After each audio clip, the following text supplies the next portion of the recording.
Jeremy, let's just hold it there for now. We still have our reporter Zoleka Qodashe, who is at the Kgoši Mampuru facility, and she's been giving us just a roundup of what we've been hearing from Cat Matlala throughout the day today. So, Zoleka, I mean, Mr. Veer is talking about that Rolex and Cartier watch that at some point came into question, and Begitele had spoken about it, saying that Matlala had said that it was Senzo Mchunu as well as Sibiya who said to him he must lie about those being seized in order for there to be a case opened against the police that came in to do that raid. But what we didn't know from Begitele was the amounts that now Matlala is claiming to have paid to him.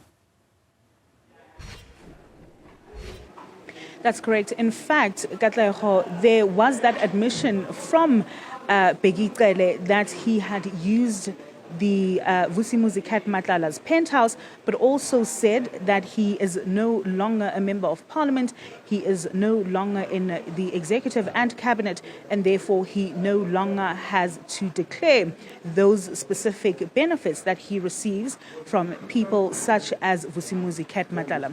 But also, what we heard today is essentially that testimony from Vusimuzi Cat Matlala that the testimony, or rather that the raid on his property is what led to that specific interaction or intervention from the various parties. First, he mentions Brown Mokhotsi, as well as a Bongani Mpungase, who he says one led to Minister Mchunu and the other led to Minister Begitele. And when he said that, he essentially said that Brown Mokhotsi had said that he would assist in the raids that were taking place on his property, but also said that he needed to give him some money in order for this to happen, claiming that he was from the office of Minister Mchunu.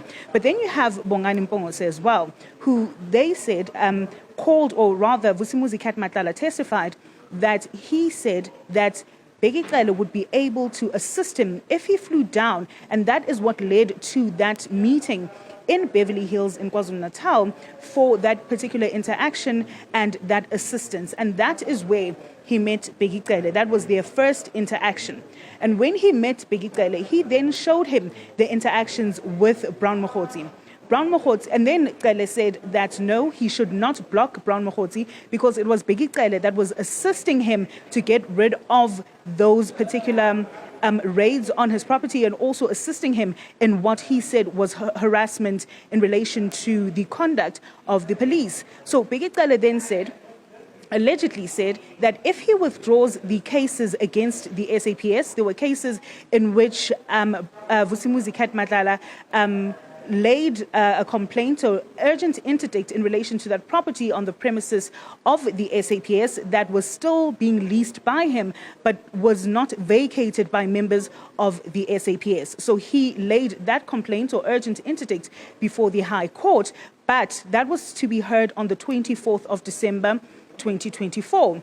Begitele then allegedly said that he should withdraw that case, and that is when Vusimuzi Cat Matlala called his lawyers saying that they should withdraw the case. It is after that that Vusimuzi Cat Matlala then got some of his belongings back. It's in relation to the firearms that were seized during that operation. So Begitele then said it was a quid pro quo kind of relationship, and that is where those benefits and that amount of 500,000 rand was allegedly paid to him. And that is when Begitele also said that he must keep Brown Mokhotsi close to him and not block him despite the various requests for money, because that would lead to Mchunu. Let's take a listen. Did former Minister Qele lie under oath about those issues in relation to your name? Yes, he lied under oath. Thank you. If he was asking, he was sucking information, why would he even ask me to ask my protectors to take him and his wife to a wedding somewhere in Lanseria? So that there was no way from me sending my protectors to drive him to a wedding. There was no way he will get information from those guys. He don't know them. If he wanted information, he was supposed to all the time make sure that I'm with him so that he can suck information from me. But it was for his own benefit. I even gave him even money. Don't if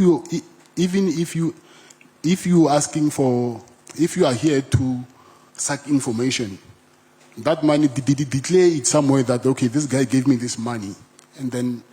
But since we know that we are, for him, we want information, I had to ask money from him. I don't think he even declared that money. I gave him money twice. Yeah. How much did you give him, the first one and the second one? I gave him 300,000, and then on the second occasion, I gave him 200,000. So that was the amount of 500,000 that was allegedly paid to former police minister and former national commissioner Bheki. However, Vusimuzi Cat Matlala says that at some point he realized that he was just simply coughing out money to all these various individuals and decided to stop answering Bheki in particular's calls. He says there was a point where he had about 20 missed calls from Bheki, after which he decided to stop answering those calls. And after that, that was around the Wednesday, he says, and on Friday rather, and on the Wednesday, that is when he was arrested for the alleged attempted murder on his former girlfriend, Teboho Tobejane. And so that is what has led to the various gasps within the halls of the Kgoši Mampuru Correctional Facility in relation to those allegations by Vusimuzi Cat Matlala against former Minister of Police Bheki, but also that kind of rift and also turf war between former Police Minister Bheki as well as former Minister that's been placed on leave of absence, Senzo Mchunu, because you remember that it was Bheki that allegedly told Vusimuzi Cat Matlala not to block Brown Mokgotsi because it was Brown Mokgotsi that would lead them to Minister Senzo Mchunu, and also various other allegations about a meeting with the top cop in KwaZulu-Natal, that's Lieutenant General Nhlanhla Mkhwanazi, as well as the National Commissioner, Fani Masimula. So we're expecting that those particular details will also be fully fledged out when he returns and takes to the stand, when he returns tomorrow for that continuation of questioning and the continuation of his evidence in chief at 10 a.m. tomorrow. That will be led by the chief evidence leader, Advocate Norman Arns. All right.